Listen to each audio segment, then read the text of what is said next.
Here you've got a scene with two people and a dog at Theta Pond on the Oklahoma State University campus. And to be honest, I like what I was able to capture here. I hope it's not too repetitious. I know I've posted other pictures at Theta Pond. I guess it's just because it's such a cool place to take pictures. You get to see things like this, and it's fun to just walk past and see what's going on and take a few pictures. That's exactly what happened here. I was out walking with my D200. I was going across campus for something. And I really had no intention of taking this photo specifically, but I saw this dude playing his guitar.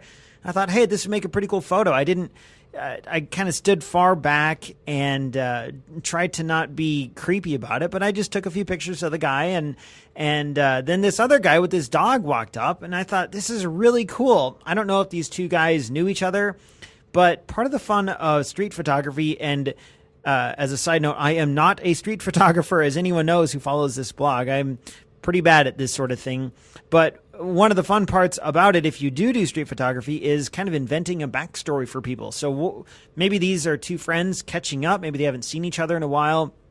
Or maybe the one guy just heard the guitarist playing a cool song and wanted to ask him about it or something like that. I don't know, but that's one of the fun parts about this. As far as the creative aspects of this photo, so there's a lot of creative decisions to make. So how do you get the silhouette? How do I position myself so that I can frame these two people in a way that I want to? I mean, this is one shot of many that were taken, and I didn't want to be intrusive and like tell these guys, okay, you stand here, you stand here.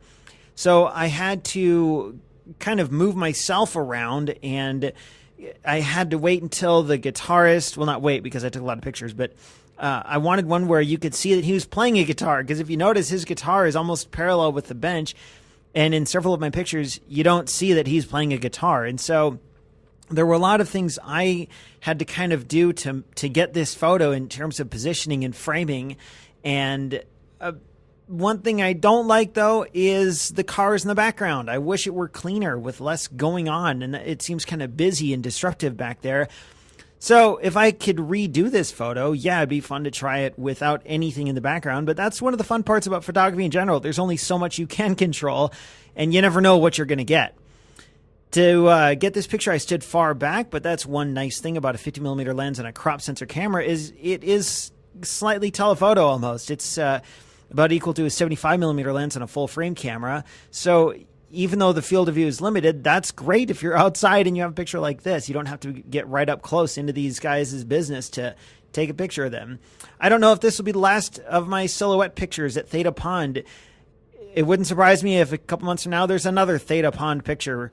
The whole point of this Weekly 50 blog is to get me taking photos and learning more and experimenting with things, and the Theta Pond on campus is a great place to do that. The lesson here for this week is try experimenting with backlighting.